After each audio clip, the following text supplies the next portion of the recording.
অনেক কৃতি সন্তান রাধাপুর উপজেলা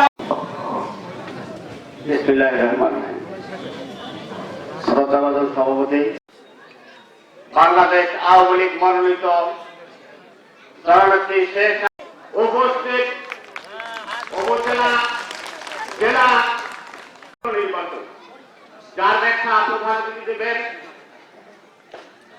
এবারে নির্বাচন বাংলাদেশ আওয়ামী লীগের সভানেত্রী শেখ হাসিনার জন্য চ্যালেঞ্জিং নির্বাচন।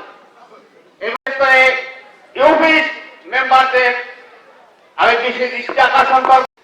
আমি তাদেরকে জোরালোভাবে এবং বিনয়ের সাথে অনুরোধ, প্রতিটি ঘরে ঘরে গিয়ে আপনারা নৌকা মার্কার ভোট চাবেন এবং কেন্দ্রে এনে নৌকা মার্কায় ভোট দেবেন, এই আশাবাদ ব্যক্ত রেখে আমি আমার সংক্ষিপ্ত বক্তব্য রাখেন।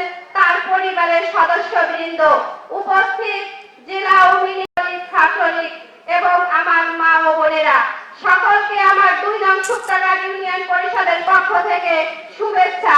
ভোট দিয়ে নির্বাচিত করব, সে কিন্তু আমাদের ইউনিয়নেরই সন্তান। আমি ঠিক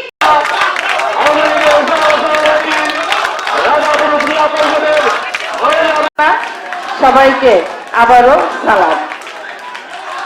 আজকে যে কারণে আমরা স্থায়ী কোনো নেতা পাইনি, আমরা উমর ভাইকে পেয়ে সত্যি হবে কিসের মাধ্যমে? ভোটের মাধ্যমে। আমরা 7 তারিখ আনন্দ মুখর পরিবেশে ভোটটি যেন অংশগ্রহণমূলক